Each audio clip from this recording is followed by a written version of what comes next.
Hi, welcome to the Israel First television program from myself, Martin Blackham, with my wife, Nathalie Blackham, from our studios in Jerusalem. Great to have you with us again. Thank you so much for joining us for the program that looks at the news from Israel. We look behind the news and we try and feature issues or news that you may not hear in the mainstream media. We also do Hebraic roots, stories from the Torah, and issues that affect Israel. We do that as well. Nathalie will be talking to us and bringing us some things from the Torah, I believe, today. So we're looking forward to that. I will.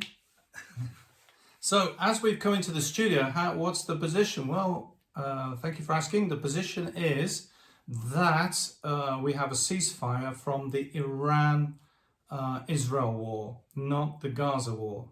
But meanwhile, there is still some booms happening in Iran. Right. So even though there is still activity in both Iran and Israel, we've had missiles and sirens this week. As we've come into the studio, we've had from Yemen. Right.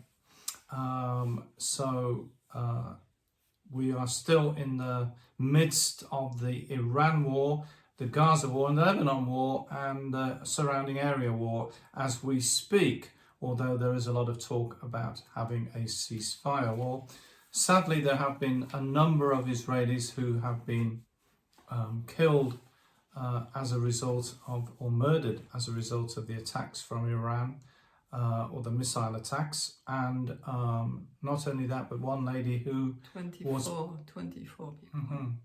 One lady was protesting against the hostages for them to be released. We'll never get to see them released this side of eternity. Anyway, because she sadly was killed by a missile. So that's happened. There's also been a lot of damage to apartment blocks, and as we mentioned last time, I think on the program, about the damage to the hospital in Beersheba. Now, the director of the tax authority, the Israel Tax Authority, says owners of damaged apartments must be obligated to agree to urban renewal or sell their apartment to the state. This is in the middle of all the trauma of having lost your apartment, that this is being thrust out. The tax authority director, Shai Haronovich, supports urban renewal in areas damaged by missiles instead of rehabilitating low-rise buildings. He says, and he alleges, it saves money for the state. The move it might do, Mr. Aharonovich, but there is also people's lives concerned who are living there and may not be able to afford your urban renewals program. The move will lead to the demolition of many buildings and depends on the cooperation of the local authorities. Director of the Tax Authority supports the policy of preferred urban renewal over rebuilding the buildings destroyed by Iranian missiles. This is something we've talked about on the program before, that there is a massive amount, bearing in mind there's a war, there is a massive amount of construction still going on in Israel, and there are still a lot of cranes everywhere and construction workers. Normally, with the Iran war, we did have a shutdown or lockdown of the country for a while, but things are returning to normal, Nathalie, is what they say. Yes. Aharonovich is willing to relax the rules of property tax fund and increase its expenses in order to enable the construction of new towers. You heard me right, towers, instead of restoring old and low-rise buildings. What does that mean? We are getting more and more high-rise towers and less low-rise buildings. Yes, and when we say that, we need to know that in Israel, the Orthodox Jews can't use electricity during Shabbat. So you have a special lift or elevator, and it has to stop during Shabbat every stage, every floor. And so if it's like 15 floors, it takes 20 minutes. No, maybe not 20 minutes, but it takes a long time. It takes a long time because we have some friends were also Orthodox Jews, and they had to move because they were living on the top of a building, which was not at all 15. It was 6 or 7 or something like that. And they were fed up that during Shabbat, they had to go, when they were going down for a walk, they had to go into the elevator, and it was going like every floor. So you can imagine if it's like high-rise buildings, it is not, it is very much an inconvenience every Shabbat for the families. So you need to know that, because maybe people don't, if Don't you don't know realise that, well, why not? But no, for them is a very big thing. Now you might ask, what's the difference between a normal lift and a Shabbat operated lift? Well, a very good question. I will have to refer you to the rabbis, because both of them use electricity, but there is, for some reason, there is a... Yes, you don't use on and off. It's like working all the time. So because of that, it counts, it's like on automatic things. So you switch it on before Shabbat, and it's automatically going up and down all the time. So you need to catch it when it's arriving, and then... Oh, I see. You have to wait till it's gone to the top and it comes back down again. So the tax authority director says that urban renewal is super important move. Well, thank you for letting us know. Residents will receive new and protected apartments. The state coffers will benefit, I should mention this, by the way. This is now the new selling point for apartments and buildings, is that they have a safe room or a mamad or a bomb shelter, or what's the word in Hebrew, Nathalie?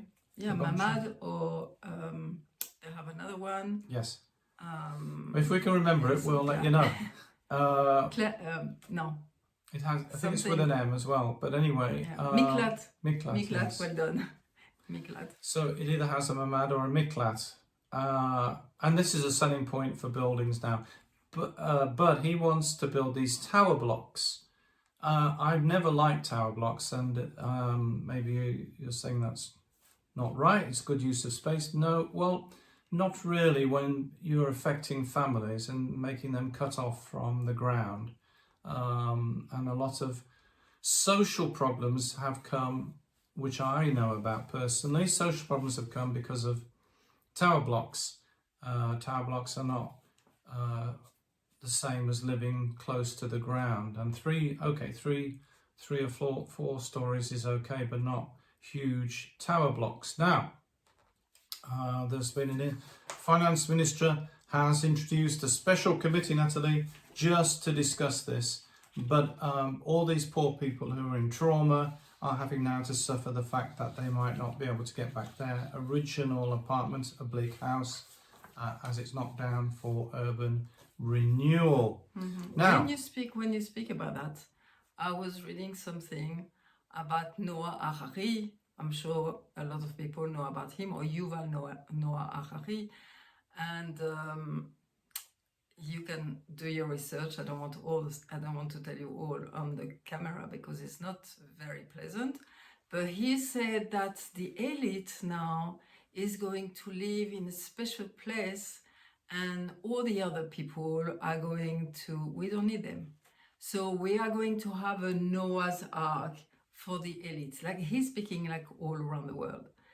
And this is a question that I have now, because we can see so many new buildings in Jerusalem and in other places too.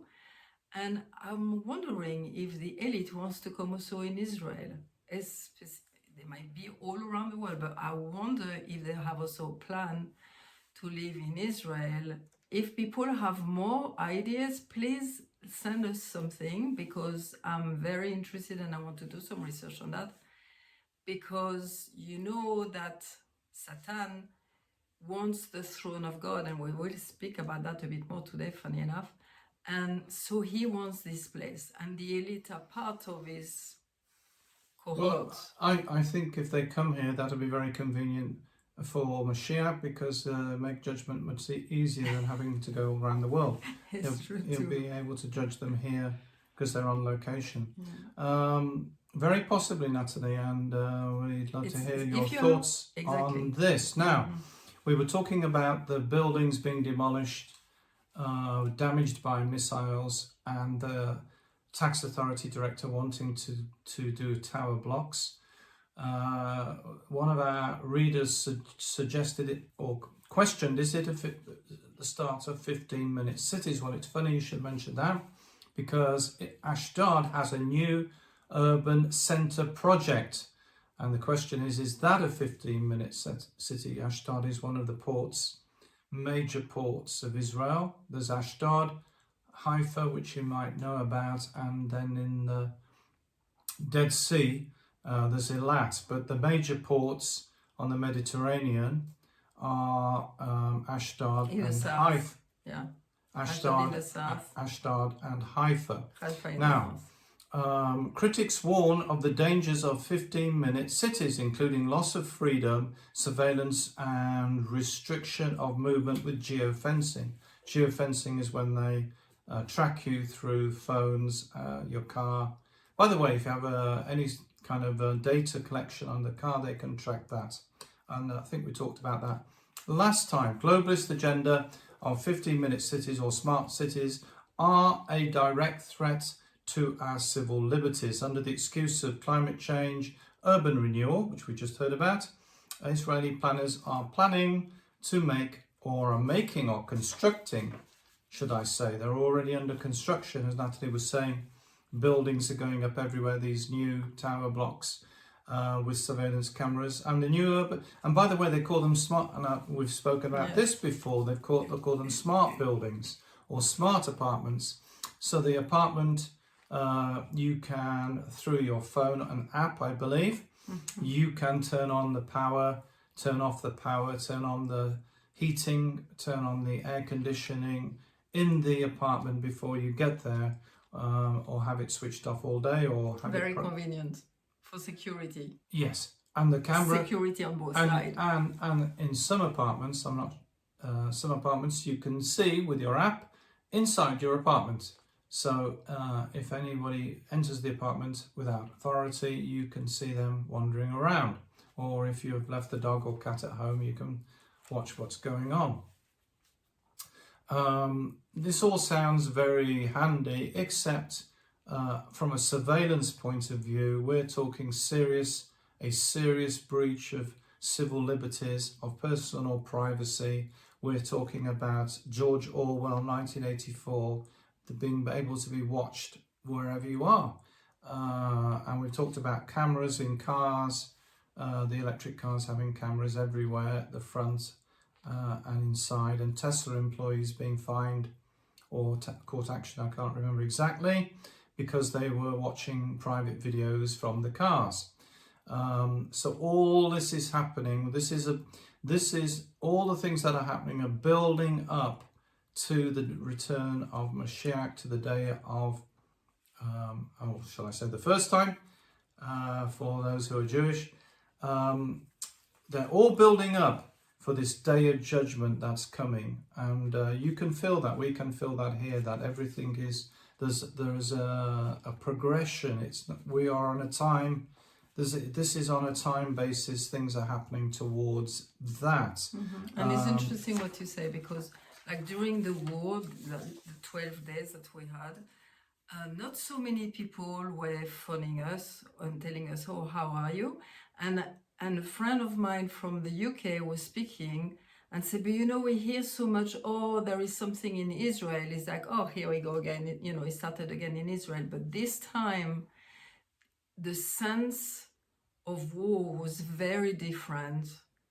And we hear also a lot of rabbi was speaking about the war of Gog and Magog. So many Jewish people now are speaking about the last days, Achachit Hayamim, and they weren't speaking about that a few years ago, but like it's on the lips of so many Jewish people now, and they are speaking about it. So I can tell you, it's not the same that all the other kind of war that we had before. They locked down the country, locked down the airports, so people couldn't leave, buses stopped, and schools stopped, businesses stopped, and a lot of Israelis were stuck outside of Israel. I believe some still are, still waiting to return to Israel.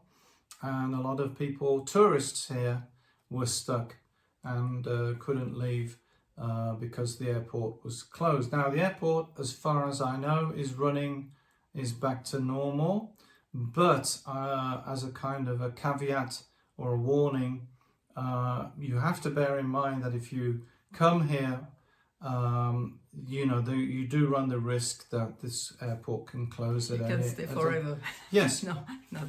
But You can be stuck. Yeah. You can be stuck. So, I mean, there are ways out through other countries, which is what happened. A lot of people took, when the buses started again, took buses to Jordan. the land, we call them the land borders, which are Jordan in the east and Egypt in the south.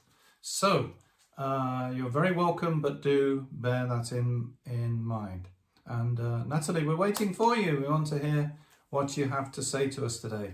So yes, speaking about Mashiach and everything, I was reading, the name Israel first of all, when we created the name, was in Hebrew first, which was Israel Kodem. But we knew that it doesn't mean anything for the people, so we said, now we need to do it in English, so we said Israel first. But when you look at the name Kodem, let me read you. The adjective is like previous, preceding, prior, former, antecedent, anterior, foregoing, forerunning. Okay, if it's a noun, it can be a noun too. It would be like predecessor and precursor. And there is roots in Hebrew. So when you take kedem, like kodem, kedom, kodem, like for first, is like you have kedem, and kedem is east. So I was looking because I was thinking, very important. Oh yes, I know why. Because we were speaking together, and when I look at the map from the tourist office in the old cities, this was many years ago, and I look at the map and I was confused because I was like, wait, I can't see where I am, because I had another map which was north-south and east-west. But when you look at in the office, the tourist office, it was east. The east was like the north, and so you have the west on like south, and the other. So it was like, usually we look this way, and on the map it was this way. And I was like, oh, this is interesting. And the very old maps are done this way.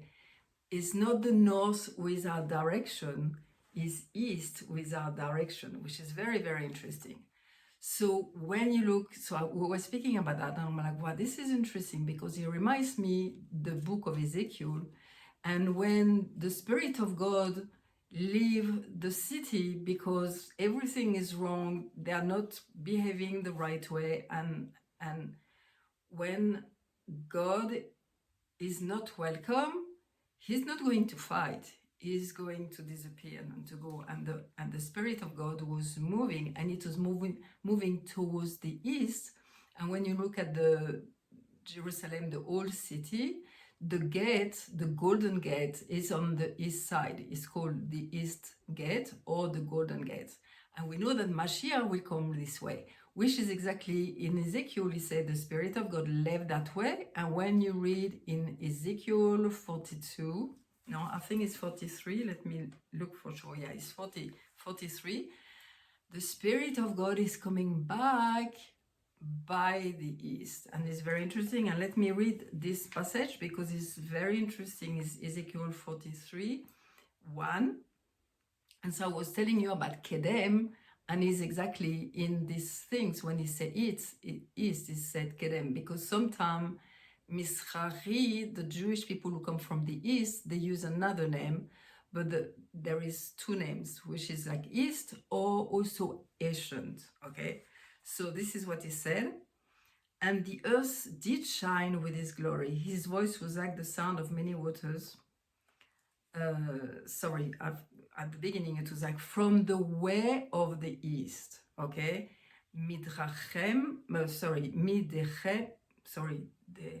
Dechem, yeah, Midecher Akadim. Sorry, my Ivrit is still not very good, my Hebrew. Midecher Akadim, okay, Kademe again, you can hear. So from the way of the east, he's coming back. And when we say that the Mashiach, this is in Zechariah 14, that he will put his feet on the east side of Jerusalem, which is the Mount of Olives. So again, we can see these things there. So it's very, very interesting. And again, something which is very important for us all, when we pray, the Jewish people always pray towards Jerusalem. If they are in another country, they will pray towards Israel. But if they are in Israel, they will turn towards Jerusalem. And if they are in Jerusalem, they will turn toward the temple, the holy place. And again, God speak somewhere. I was reading again a bit further in Ezekiel, and God is saying, this is the place of my throne. Okay? There is no replacement theology. It's like the place of God's throne is in Jerusalem. So when we pray, we want to invite his presence in our life. We want the flow of his presence to be in us. So when we pray, like now, over there, this is Jerusalem. And when we pray this way because we want to be in connection with him and we want to receive the blessing from him. So it's very important, and from all around the world where you are, just know where is Israel compared to where you are, and when you pray towards that place, because it's where the presence of God is going to come back. Absolutely amazing. And we've had the Iranian barrage of hundreds of ballistic missiles and drones and other explosive unmanned weapons. Mostly we've had them at nighttime alarms, which is disturbing people's sleep in the wee hours of the morning and causing stress and anxiety amongst Israelis. Even before the war, they slept too little. We have had a season of events happening in Israel. We had COVID with the lockdowns and the stress and the closure of businesses, mostly entirely, in my opinion, not mostly, unnecessary.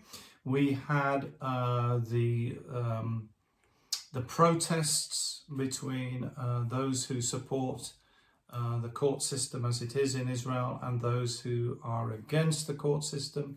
Then we had the attack on the 7th of October from Gaza. And then we had the Gaza war, and now we have the Iran war. So really we have had a sequence of events you're right, since 2020. Right. So it's 5 years. And a lot of the people are involved with the reservists. So either they have a member of the family or they are serving as a reservist, and they have been going to Gaza or the north or on the borders and being exposed to the war. So we have all this mishmash of stress going in to the country, and it's causing a lot of lost sleep. It's affecting sleep patterns of people, and what that does is that has effects on health, driving, lots of work, and lots of different situations. That's affecting, and people are acting out of character. Some people are saying they're getting nuts, but it's just, you can take so much, and then it's too much. It's not possible.